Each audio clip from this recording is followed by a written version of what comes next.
The dust rose in thin clouds behind Lila's truck as she pulled onto the gravel drive leading to her grandfather's ranch. The Montana sky hung heavy and gray above the property, threatening rain that hadn't come yet but felt inevitable.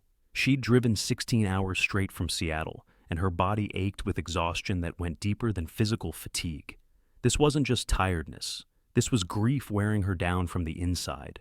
The ranch looked worse than she remembered. The fence posts leaned at broken angles, held together more by rust than nails. The main house sagged on its foundation, paint peeling in long strips that curled away from weathered wood like dried skin. Windows stared out like hollow eyes, reflecting nothing but the dying afternoon light. Her grandfather had lived here alone for the last decade, refusing all offers of help, insisting he was fine even as the property crumbled around him. Everyone said he'd lost his mind, that he'd become paranoid and strange, talking to himself, hoarding supplies, sneaking around his own property like he was hiding something shameful. The family had stopped visiting years ago, tired of his eccentricities, embarrassed by the state of the ranch. Only Lila had kept coming, and even she hadn't been back in over a year. Now he was gone. Heart attack, they said. Found in the barn 3 days before anyone thought to check on him. The image haunted Lila, her grandfather dying alone, surrounded by the decay he'd somehow chosen over family. She parked near the house and sat in the truck for a long moment, hands gripping the steering wheel, trying to gather the courage to step out. The lawyer's words echoed in her memory. The property is underwater. Banks ready to foreclose. Unless you can come up with $60,000 in 2 weeks, they're seizing everything and putting it to auction. $60,000. Lila had $300 in her checking account and a job she'd just quit to make this trip. Her mother had made it clear the family wasn't throwing good money after bad, wasn't interested in salvaging what they'd already written off as a lost cause. Let it go, her mother had said. He made his choices. We can't fix his mistakes. But standing here now, looking at the broken-down ranch where her grandfather had spent his last years alone and misunderstood, Lila couldn't just let it go. She owed him more than abandonment. She owed him the truth about why he'd lived this way, why he'd chosen isolation over comfort, why he'd let everything fall apart.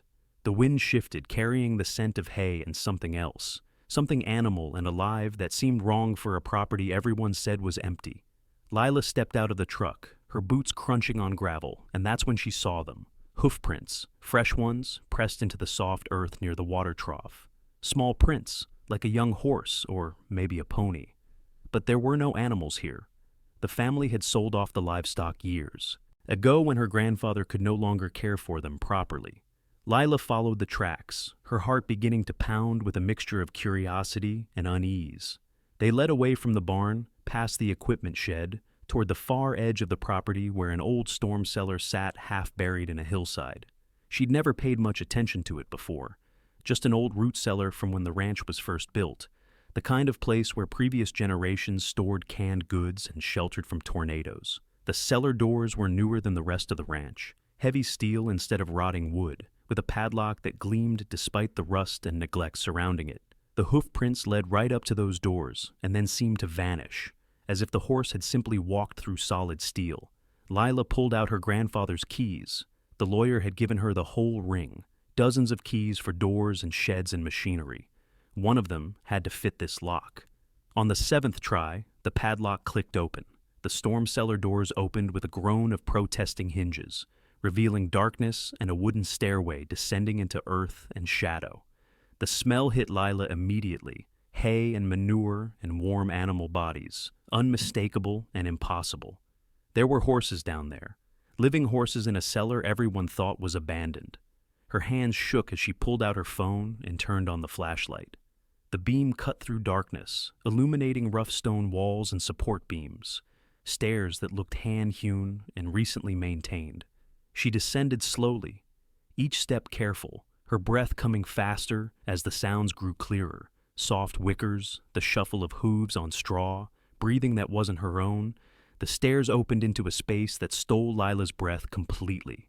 This wasn't a root cellar. This was a barn, a full underground barn her grandfather had somehow built beneath his property without anyone knowing. The ceiling was braced with heavy timbers, the walls lined with stalls made from salvaged wood and careful craftsmanship.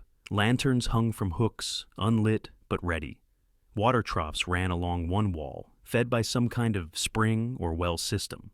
And in the stalls, watching her with wide, frightened eyes, were horses. Not horses, foals, babies, most of them, thin and scared and huddled together for comfort. Lila counted quickly. 12, 14, maybe 16 of them, crammed into stalls meant for half that number. Some were so young they still had the fuzzy baby coat.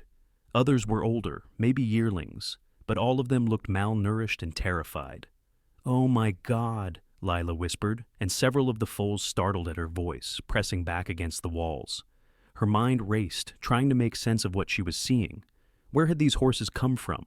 How long had they been here? And why had her grandfather hidden them like this, in secret, while his family thought he was losing his mind? She moved through the barn slowly, taking inventory with shaking hands.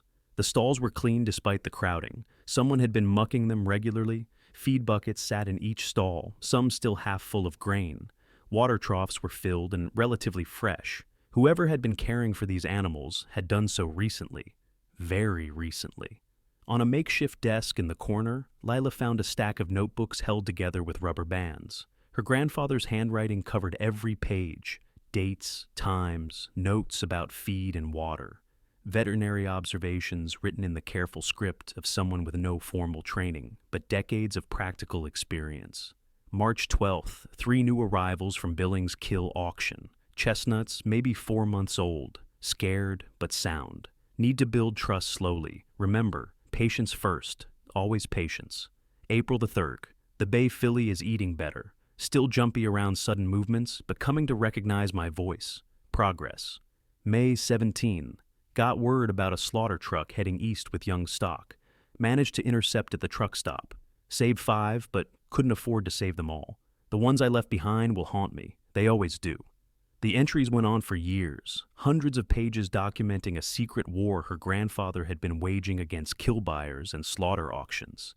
He'd been rescuing foals, orphans, and unwanted babies destined to be sold for meat, and hiding them here, in this impossible underground barn, feeding them with money he didn't have, and caring for them with time he should have spent maintaining his own property. Lila's throat tightened as she read, tears blurring the words. Everyone thought he'd gone crazy, thought he was hoarding garbage and talking to ghosts. But he'd been down here, fighting to save lives that no one else valued, sacrificing everything for horses that couldn't speak for themselves. The last entry was dated 3 days before he died. November 8th, 16 foals now. Too many. I know it's too many, but the truck was full of babies and I couldn't just walk away. Feed money is gone. Used the last of my savings. Bank called again about the loan. Don't know how much longer I can keep this up. Don't know if it even matters, but I can't stop. As long as I'm breathing, I can't stop trying. The next page showed sketches and plans, crude drawings of an expansion, notes about ventilation and drainage, calculations for how many foals the space could sustainably hold. At the top, written in letters larger than the rest, Underground Foal Rescue Network, because they deserve a chance to grow up. It was a dream. A plan for something bigger than this hidden barn. He'd wanted to build a legitimate rescue operation, to bring his secret war into the light and save even more lives. But he'd died before he could make it real. Died while trying to care for one last batch of orphaned foals with nothing but determination and a heart that refused to quit. Lila sank onto an overturned bucket, the notebooks, clutched against her chest, and finally let herself cry. Not just for her grandfather's death, but for the loneliness he must have felt, carrying this burden alone, for the judgment he'd endured from people who didn't understand, for the dreams he'd never gotten to see. Realized, one of the foals, a small chestnut with a white star, approached the stall door cautiously and stretched its neck toward her. Its dark eyes were full of fear, but also something else. Hope, maybe, or just desperate hunger for human kindness. Lila reached out slowly, letting the foal sniff her hand before touching its soft muzzle. "I see you," she whispered. "I see what he did, and I'm not going to let it be for nothing." The reality of the situation hit Lila like cold water the next morning. She'd spent the night in her grandfather's house, surrounded by the sparse belongings of a man who'd funneled every resource toward horses instead of himself. The kitchen cupboards held more horse supplements than human food. The bedroom closet was full of veterinary supplies. Even the bathroom medicine cabinet contained more wound ointment for horses than medicine for his own ailing heart. 16 foals needed food twice a day. They needed water, shelter maintenance, health monitoring. Several showed signs of malnutrition that would require special care. One limped from what looked like an old injury. Another had a persistent cough that worried Lila deeply. And she had exactly 2 weeks before the bank foreclosed on the property and everything, the house, the barn, the underground refuge, the foals her grandfather had died protecting, would be seized and sold. Lila sat at her grandfather's desk, doing math that refused to add up. Feed for 16 foals for 2 weeks would cost at least $800 she didn't have. Veterinary care for the sick ones would be hundreds more. The bank wanted $60,000 to clear the debt and stop the foreclosure. Even if she sold everything her grandfather owned, she'd barely scrape together $10,000. And that assumed she could find buyers quickly, which she couldn't. Her phone buzzed, her mother calling for the third time since yesterday. Lila let it go to voicemail, knowing the conversation would just be another variation of, "Come home, let it go, it's not your responsibility." But it was her responsibility. Her grandfather had left her the property in his will specifically, had chosen her over his own children who'd abandoned him. He must have known she'd find the foals, must have hoped she'd understand and continue what he'd started. Lila went back down to the underground barn, bringing a bag of grain she'd found in the main barn. The foals recognized her this time, several approaching their stall doors with more confidence than yesterday. She distributed feed methodically, noting which ones ate eagerly and which barely touched their portions. The coughing foal worried her most, a gray filly who stood in the corner, sides heaving with each labored breath. "You need a vet," Lila murmured, reaching carefully to touch the filly's neck. Hot. Fever. Possibly pneumonia or some respiratory infection that would kill her without treatment. But calling a vet meant revealing the underground barn, meant authorities discovering 16 unregistered horses on a property about to be foreclosed. They'd seize the foals, send them to auction, exactly the fate her grandfather had died preventing. Lila couldn't let that happen, but she couldn't let this filly die either. She was trapped between impossible choices, each one feeling like a betrayal of her grandfather's legacy. That's when she noticed the camera her grandfather had mounted in the corner of the barn, small, battery-powered, the kind used for wildlife monitoring. She'd seen the receipts for it in his records, purchased 3 months ago, right around the time his journal entries started mentioning documentation and evidence. Lila found the memory card and brought it back to the house. The footage was heartbreaking and infuriating in equal measure. Hour after hour of her grandfather caring for foals, talking to them gently while cleaning stalls and distributing feed. But there was also footage of him intercepting kill trucks, pleading with drivers, emptying his wallet to buy foals that would otherwise head to slaughter. There was footage of him at auction yards, bidding on horses no one wanted with money he clearly didn't have. And there was footage from the night he died. The timestamp read November 11th, 2:17 a.m. Her grandfather appeared on screen, moving slowly, one hand pressed against his chest. He was trying to feed the newest arrivals, 3 frightened foals huddled in the far stall. He filled their bucket with grain, checked their water, then sat down heavily on the same bucket where Lila had cried yesterday. His voice was barely audible on the recording, but Lila turned the volume up and heard him speaking to the horses. "I'm sorry I couldn't do more. Sorry I couldn't make people see what I saw. That you deserve better than being treated like garbage. But someone will come, someone who understands, and they'll finish what I started." He stood up, patted the nearest foal, then walked toward the stairs. Halfway up, he stumbled, caught himself, kept climbing. The camera showed him disappearing through the cellar doors, and Lila knew from the coroner's report that he'd made it to the main barn before the heart attack took him. He'd died trying to reach help, still fighting for the foals, even as his own body failed. Lila's hands shook as she stopped the playback.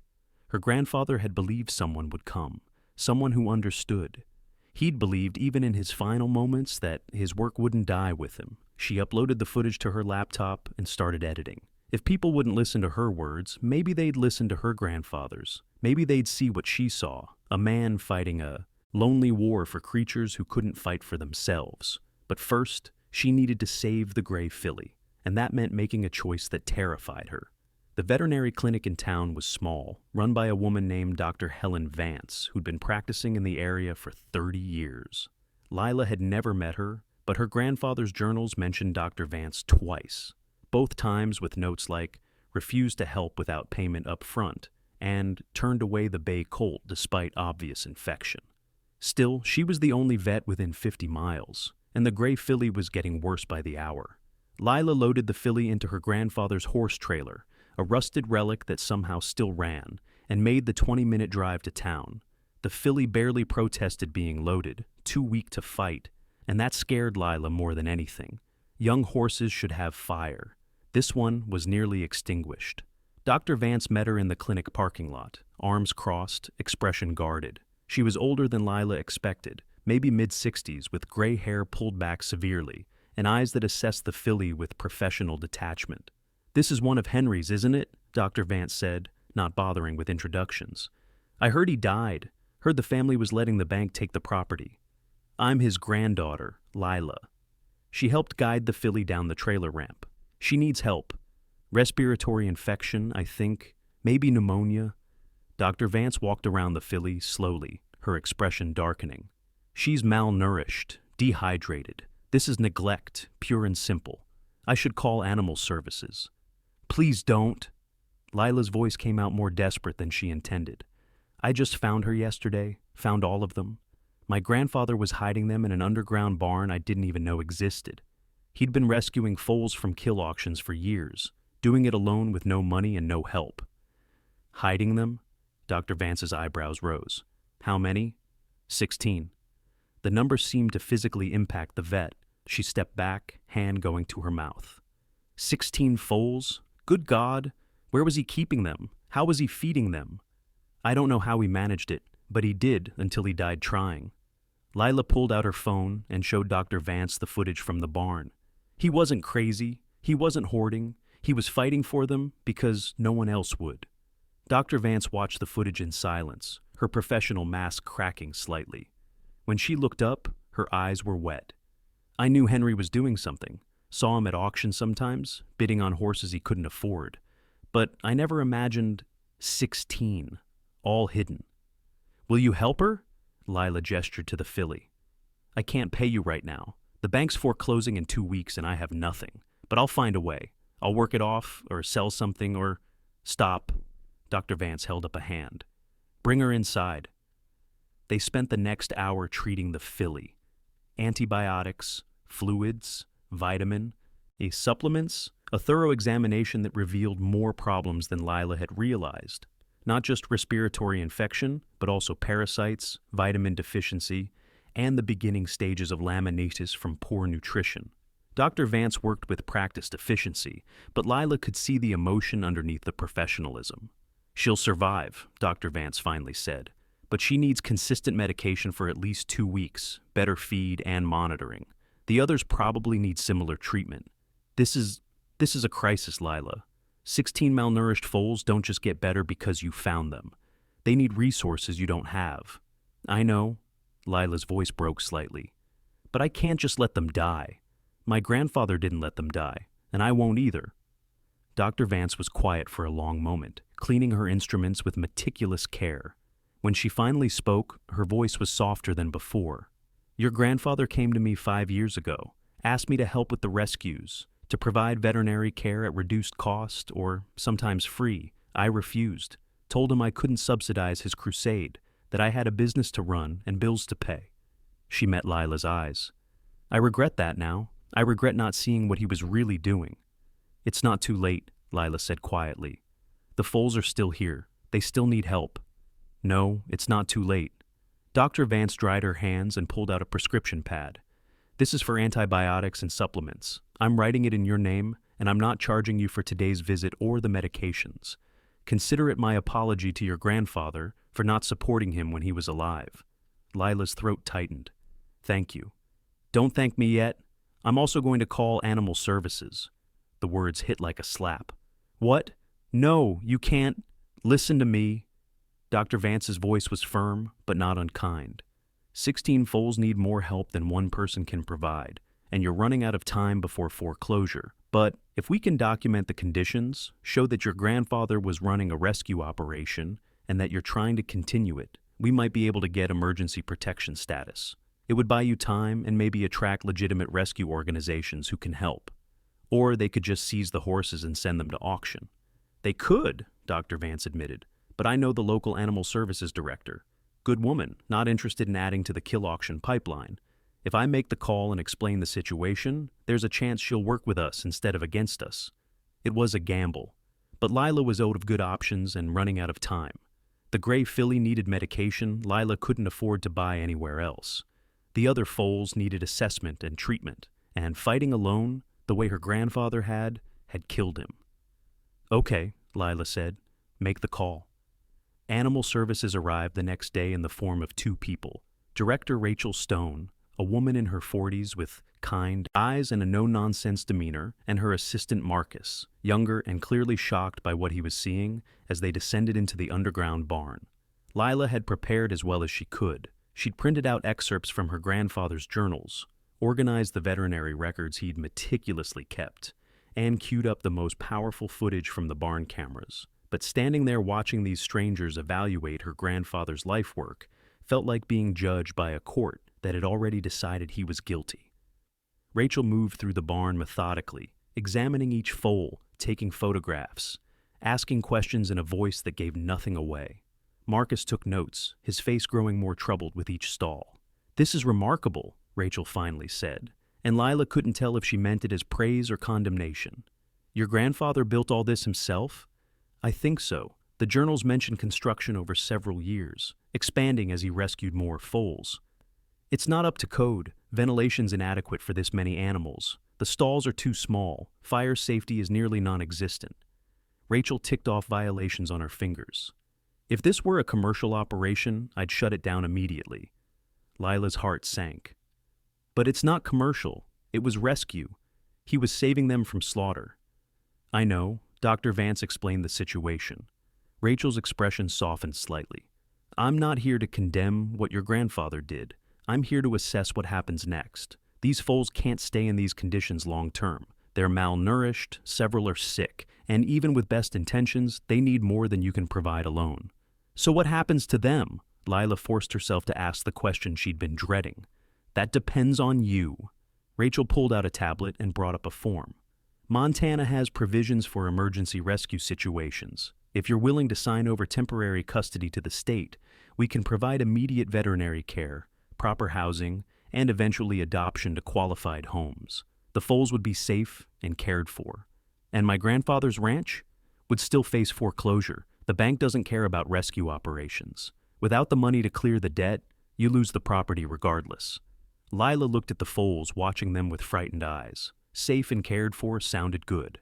But splitting them up, sending them to different homes, erasing all evidence of what her grandfather had tried to build, that felt like betrayal. "There's another option," Marcus spoke up suddenly, earning a sharp look from Rachel. "It's unconventional, but hear me out. You document everything, the underground barn, the journals, the footage.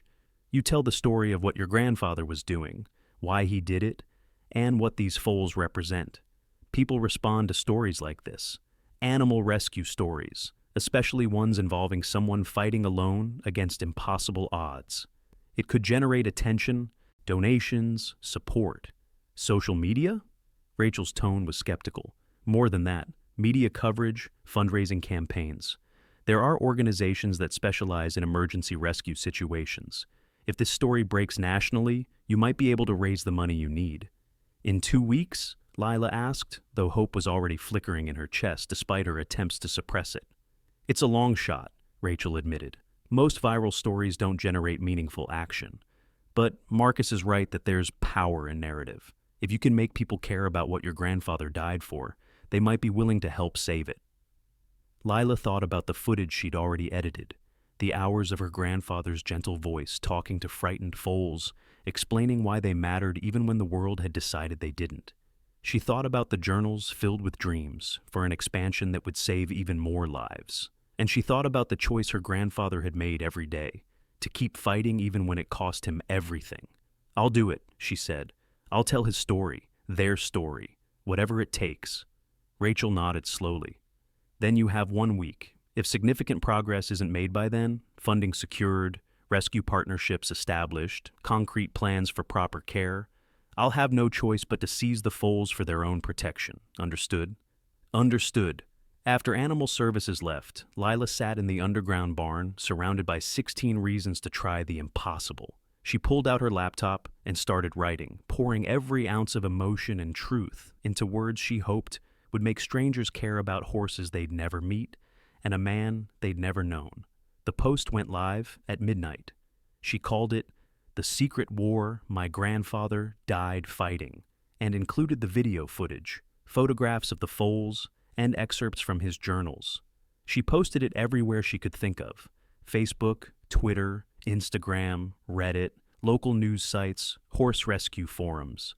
Then she sat back and waited to see if the world would answer. By dawn, the post had been shared 300 times. By noon, it had gone viral. The response was overwhelming. Lila's phone wouldn't stop buzzing with notifications, messages flooding in faster than she could read them. People she'd never met were sharing her post, adding their own stories about kill auctions and rescue operations and animals that deserve better. News sites picked up the story. Local reporters showed up at the ranch.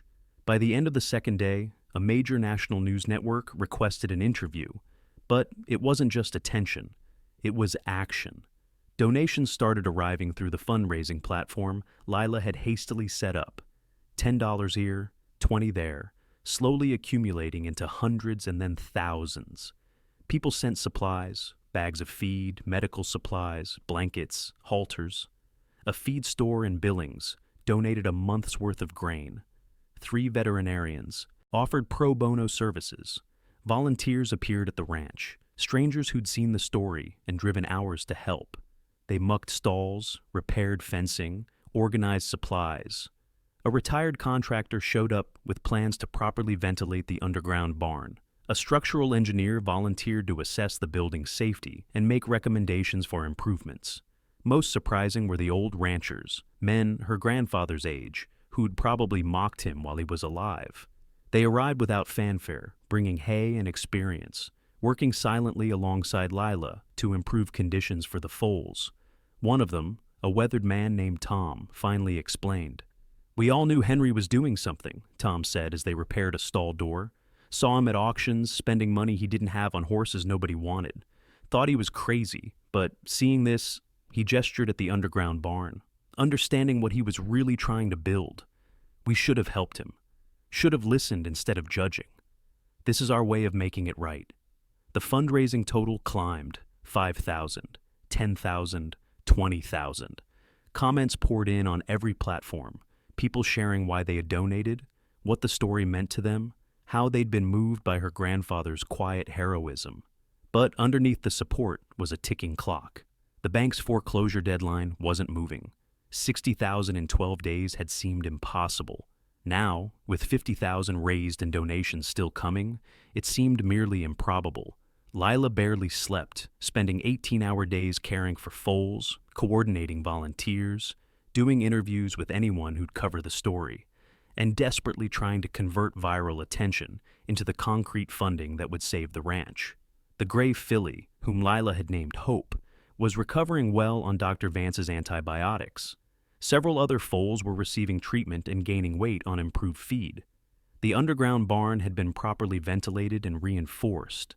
Things were getting better, undeniably better, but the central problem remained. Without the full 60,000, none of it would matter. The bank would foreclose, the property would be sold, and even if the foals were saved, her grandfather's dream of a permanent rescue operation would die. On day 8, something changed. A major animal welfare organization called. They'd been following the story and wanted to partner. They could provide ongoing veterinary support, help with adoptions, offer legitimacy and nonprofit status. But they wanted something in return: control over the rescue operation, decision-making authority, their name on the facility. Lila sat in her grandfather's office, phone in hand, staring at the offer letter they'd emailed. It solved every practical problem. The organization had resources Lila didn't, experience she lacked, a proven track record of successful rescues, Accepting their help meant the foals would definitely be saved, the rescue would definitely continue, and her grandfather's work would definitely survive. But it wouldn't be his anymore. It would be theirs. His name would become a footnote in someone else's operation. His dream of an underground network run by people who understood what these foals had survived, that would dissolve into a larger corporate rescue structure. She thought about what her grandfather had written in his journal. Because they deserve a chance to grow up. Not because they deserved to be part of some organization's portfolio. Not because they deserved professional rescue services. Because they deserved a chance, simple, personal, rooted in the belief that every life mattered regardless of whether it was profitable or convenient to save. Lila declined the offer. The organization's director called back, confused and slightly annoyed. You understand you might lose everything by refusing our help? I understand, Lila said. But this isn't just about saving the foals. It's about honoring what my grandfather was trying to build. Something smaller and more personal than what you're offering.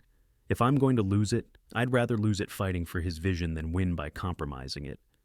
After hanging up, Lila sat in the silence of the office, surrounded by her grandfather's sparse belongings, and wondered if she'd just made a terrible mistake. The fundraising total sat at $56,000. She needed $60,000 by tomorrow. $4,000 stood between success and complete failure. Her phone rang, an unknown number. Lila almost didn't answer, exhausted from the constant media calls, but something made her pick up. Is this Lila? A woman's voice, older, refined. My name is Catherine. I saw your grandfather's story. I'd like to help. Catherine Miller was not what Lila expected. The woman who arrived at the ranch the next morning drove a modest sedan and wore practical clothing, but something about her bearing suggested wealth and education. She was perhaps 70, with white hair and sharp eyes that assessed the property with the precision of someone who knew exactly what she was looking at. I rescue horses, Catherine explained as Lila led her to the underground barn. Have been for 40 years. Started small, like your grandfather, saving one or two at a time from bad situations. Built it into something larger over the decades. Now I run a sanctuary in Wyoming. Proper facilities, full-time staff, space for 60 horses. Lila's guard went up immediately. If you're here to make another offer to absorb this operation, I'm not. Catherine smiled slightly. I saw you turn down the Midwest animal welfare folks. Heard through the grapevine that you chose your grandfather's vision over their resources. That takes courage or foolishness, possibly both. They descended into the underground barn, and Catherine stood for a long moment, taking in the hand-built stalls, the careful if improvised water system, the foals watching nervously from their pens. He built all this himself? Catherine asked quietly. As far as I can tell, the journals mention years of construction, learning through trial and error. Catherine walked through the barn slowly, stopping at each stall, examining the foals with an expert's eye. Some nickered softly at her approach. Others pressed back fearfully. She noted everything without comment until she'd seen them all. These are kill pen babies, she finally said. I recognize the look, the fear that goes deeper than individual trauma. These are foals who've been through livestock auctions, shipping trucks, holding facilities where they learned that humans mean pain and terror. Your grandfather didn't just rescue them from death. He was trying to give them back their ability to trust. Lila's throat tightened. Yes. That's not easy work. It's slow and often heartbreaking. Many rescues don't bother. Easier to rehabilitate adult horses or focus on animals with less psychological damage. But foals like these, if you can reach them young enough, can heal completely. Can become horses who don't carry the weight of that early trauma. Catherine turned to face Lila directly. Your grandfather understood something many people in this field don't, that saving a life isn't just about preventing death. It's about giving that life a chance to be whole. That's what I want to continue, Lila said. Not just saving foals, but actually healing them, the way he was trying to do. Catherine nodded slowly. Then I'll help you, not by taking over or absorbing this operation, by ensuring it survives independently. She pulled an envelope from her jacket. This is a bank check for $10,000. It should cover the gap between what you've raised and what you need to prevent foreclosure. Lila stared at the check, unable to process what she was hearing. I can't accept this. It's too much. I don't even know you. You're right, you don't. So let me tell you who I am. Catherine's eyes grew distant, remembering. 35 years ago, I was where you are now. Young, desperate, trying to save horses with no money and no support. An old rancher I barely knew gave me the money I needed to buy my first property. Told me to pay it forward when I could. I've been doing that ever since, helping people who are fighting the same fight I fought. Your grandfather was fighting that fight alone for years. The least I can do is help you continue it. Why didn't you help him when he was alive? The question came out harsher than Lila intended. Catherine didn't flinch. Because I didn't know. He was hiding his work, fighting in secret. If he'd reached out, connected with others in the rescue community, maybe things would have been different. But that's the tragedy of pride or fear or whatever kept him isolated. He didn't have to fight alone, but he chose to, and it cost him. She pressed the check into Lila's hand. Don't make the same mistake. Take help when it's offered. Build connections. You can honor your grandfather's vision without recreating his isolation. Lila looked at the check, at the number that represented not just money, but hope, continuation, the survival of everything her grandfather had died protecting. $10,000 from a stranger who understood exactly what this fight meant. Thank you, she whispered. Thank your grandfather by making his dream real, Catherine said, and by doing it better than he could alone. That's the best tribute to a person's work, taking what they started and building it into something that outlasts them. That evening, Lila walked to the bank with a cashier's check for $60,000, 56 from the crowdfunding campaign, 4 from Catherine, and 10 from the initial check Catherine had given her. The extra $10,000 would go toward operating costs, feed, and veterinary care for the coming months. The bank manager who'd been processing the foreclosure seemed almost disappointed to accept payment. He'd probably already lined up buyers for the property, expecting an easy auction, but the law was clear. Debt paid meant foreclosure stopped. Lila walked out of the bank as the legal owner of her grandfather's ranch, free and clear. The property was hers, the underground barn was hers, the foals were hers to protect, and the real work was just beginning. The next 3 months transformed the ranch from a hidden operation into something legitimate and sustainable. Lila filed paperwork to establish the property as a non-profit rescue organization, naming it the Henry Cross Foal Sanctuary after her grandfather. The underground barn became the centerpiece, but volunteers helped build additional shelters above ground for horses ready to transition to more normal housing. Dr. Vance became the sanctuary's official veterinarian, providing services at cost and training Lila in basic equine medicine. Rachel from Animal Services became an unofficial advisor, helping navigate regulations and connecting Lila with resources she didn't know existed. Tom and the other old ranchers formed a network of supporters, donating time and materials and spreading word about the sanctuary through communities that wouldn't have listened to Lila alone. The foals thrived. Hope, the gray filly who'd almost died, had made a complete recovery and was now one of the friendliest horses on the property. The youngest foals grew steadier and stronger on proper nutrition and consistent care. The older ones began losing their deep-seated fear, learning that humans could be kind, that touch didn't have to mean pain. But Lila also learned the harder truths her grandfather had known, that rescue work was endless and exhausting, that every foal saved meant turning away 10 others because resources were finite, that the kill auction pipeline continued regardless of individual rescues, grinding through horses like a machine that never stopped. She documented everything, posting updates about individual foals, explaining the realities of rescue work, educating followers about the broader systemic issues that created the need for places like her grandfather's sanctuary. The social media following that had helped save the ranch became a community of people who actually cared about the work, not just the heartwarming story. Some of the foals were eventually adopted out to carefully screened homes. Others stayed, becoming permanent residents whose trauma ran too deep for easy placement. Lila accepted both outcomes, understanding that success looked different for each individual horse. New foals arrived, not 16 at once like her grandfather's desperate last rescue, but ones and twos that Lila could actually sustain. Word spread through the rescue community that the Henry Cross Sanctuary existed, and kill pen dealers started calling when they had young horses they knew would fetch more money from rescue than slaughter. It was an ugly transaction, paying people to not kill babies. But it was also reality. Lila learned to negotiate, to stretch donation money as far as possible, to say no when she had to and yes when she could. The underground barn became something more than a secret hiding place. Lila opened it for tours, showing people what her grandfather had built with his own hands while the world thought he was crazy. She showed them the journals, the careful records, the evidence of a man waging a quiet war against cruelty. Visitors left in tears, understanding what her grandfather had sacrificed for horses that society had deemed worthless. Donations kept coming, not at the viral level of that first campaign, but steady enough to sustain operations. Lila hired her first part-time employee, Marcus from Animal Services, who quit his job to work directly with rescue.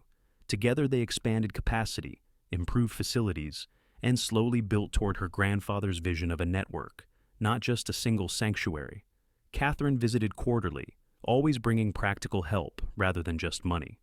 She taught Lila about nonprofit management, sustainable fundraising, building partnerships with other rescues. The two women formed an unlikely friendship rooted in shared purpose and mutual respect. "Your grandfather would be proud," Catherine told Lila during one visit, watching foals play in a pasture that had been empty and overgrown a year earlier. "Not just of what you've saved, but of how you've grown. This is better than anything he could have built alone." "Because I'm not alone," Lila said. "That's the difference. He carried everything by himself. I learned to ask for help." 1 year after finding the underground barn, Lila stood at her grandfather's grave with news he deserved to hear. The sanctuary had saved 63 foals. 32 had been successfully adopted to homes Lila personally vetted. 31 remained on the property, either permanent residents or horses still in training. The ranch that was supposed to be worthless now housed a thriving operation that was changing lives, both equine and human. "I found the letter you left me," Lila said, placing flowers on the grave. She'd discovered it tucked in the back of his last journal, a sealed envelope with her name that she'd somehow missed during that first frantic week. The letter was simple, just a few lines written in his careful script. "Lila, if you're reading this, you found them. Thank you for not turning away. They deserve someone who sees them the way I do. Not as problems or burdens, but as lives worth saving. Whatever you choose to do, know that I'm proud of you. Love, Grandpa." "I see them," Lila told him. "Just like you did, and I'm not stopping." The second year brought new challenges and deeper understanding.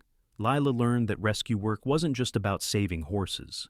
It was about changing systems, educating people, slowly shifting a culture that treated animals as disposable commodities. She testified at state hearings about kill auction regulations. She worked with other rescues to create a registry of safe placement homes. She fought with local officials who wanted to zone the sanctuary out of existence, and celebrated when community support proved stronger than bureaucratic resistance. The sanctuary's waiting list grew longer than capacity. Every week brought calls about foals needing rescue. And every week, Lila had to make choices about who could be saved and who couldn't. It was the hardest part of the work, the knowledge that her success was always partial, that the problem was bigger than any individual solution. But there were victories too. A filly Lila had saved from a feedlot as a terrified 3-month-old went on to become a therapy horse, helping children with disabilities find confidence and joy. A colt who'd nearly died from neglect grew into a strong gelding, adopted by a young woman who'd been following his story from the beginning. Each successful placement felt like vindication of her grandfather's belief that these horses deserved a chance to grow up. Media interest returned periodically, journalists wanting to do follow-up pieces about the viral story. Lila used the opportunities strategically, shifting focus from heartwarming narrative to hard truths about the horse slaughter pipeline, about the systemic issues that created endless demand for rescue. Some people stopped following, uncomfortable with the shift from feel-good content to advocacy, but others engaged more deeply, becoming activists themselves, pushing for legislative change and cultural transformation. The underground barn took on symbolic weight. It represented what was possible when someone refused to accept cruelty as inevitable. Tour groups walked through it quietly, touching the hand-built stalls, reading excerpts from her grandfather's journals, understanding what sacrifice looked like when it was lived daily in obscurity. Lila had those journals, published, working with a small press to create a book that preserved her grandfather's voice and philosophy. The modest royalties went directly to the sanctuary, creating another income stream that reduced reliance on donations alone. She also started a scholarship program in her grandfather's name, helping young people interested in equine rescue get education and training. Marcus was the first recipient, using the funds to complete veterinary technician certification. The second was a teenager from town who'd started volunteering at the sanctuary and discovered a calling she hadn't known existed. The community that had judged her grandfather while he was alive slowly transformed into one that celebrated him after death. The local historical society created an exhibit about the underground barn. The town named a new park after him. People who'd mocked his eccentricities now told stories about his quiet heroism, conveniently forgetting they'd contributed to his isolation. Lila learned to accept these revisions with grace she'd once lacked. Her grandfather hadn't been fighting for recognition or vindication. He'd been fighting for horses who couldn't speak for themselves. That the truth eventually came to light was enough. That people finally understood was enough. She also learned to grieve properly, something the frantic first year hadn't allowed. On quiet evenings, she'd sit in the underground barn with a cup of coffee, just being present with the horses. And she'd feel her grandfather's presence, not as a ghost, but as a legacy, a foundation upon which she was building something larger than either of them alone could have achieved. Tom died during the second winter, leaving the sanctuary a portion of his estate in his will.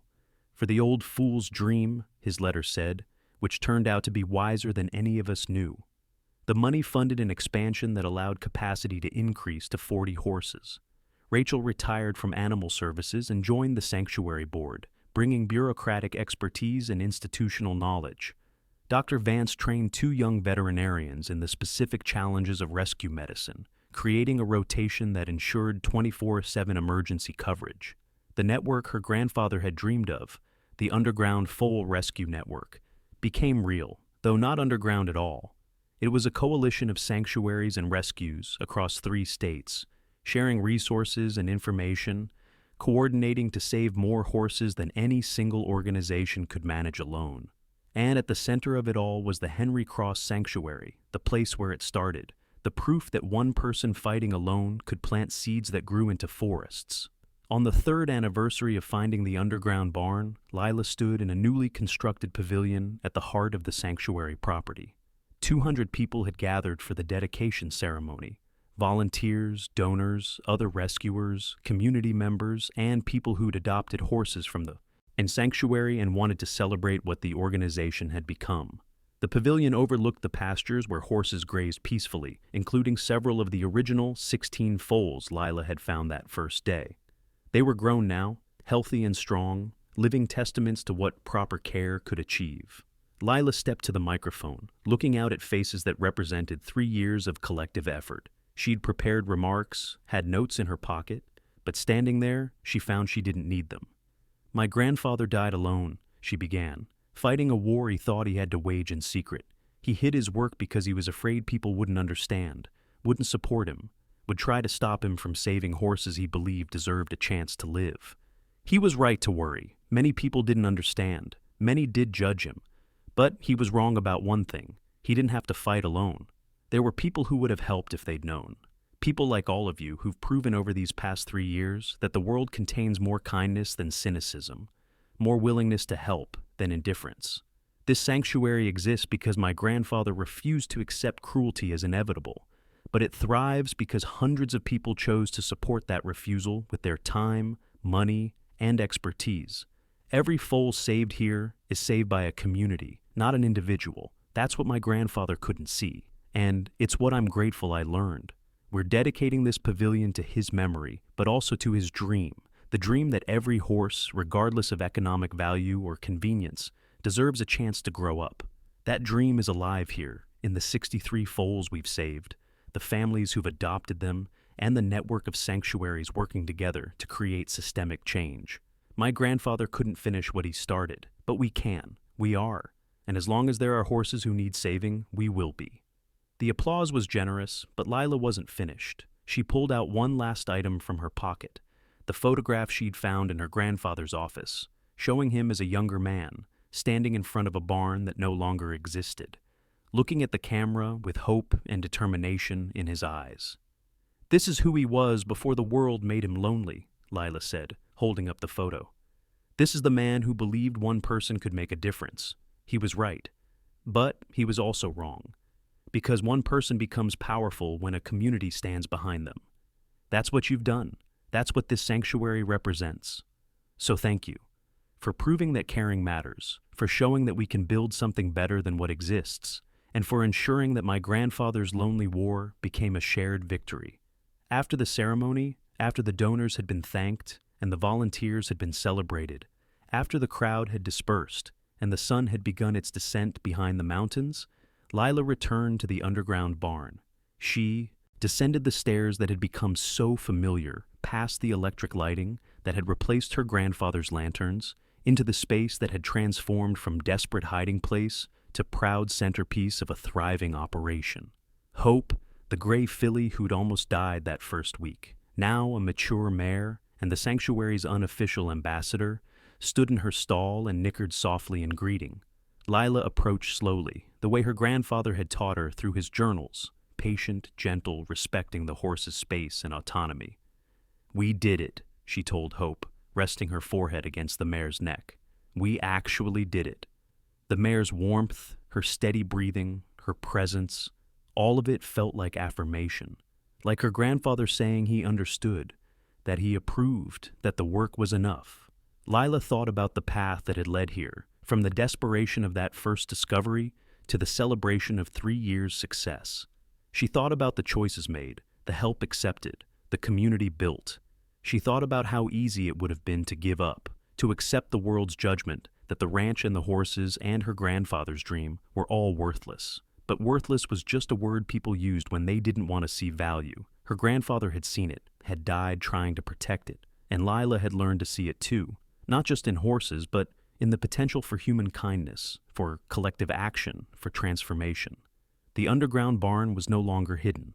Its story had been told, its purpose understood, its role in a larger movement secured, but it remained what it had always been, a testament to the belief that every life mattered, that cruelty wasn't inevitable, and that one person's refusal to accept the world as it was could create ripples that changed everything. Lila climbed the stairs one last time that day, leaving the lights on for horses who no longer feared the dark. The Montana sky stretched overhead, vast and full of stars, and somewhere in that immensity, Lila chose to believe her grandfather was watching, finally able to rest, because his war had found worthy soldiers to continue it. The ranch was no longer worthless. The horses were no longer disposable. The dream was no longer impossible. And that, Lila knew, was worth more than any amount of money, any measure of success, any recognition the world could offer. It was worth everything. It was worth fighting for. And it always had been.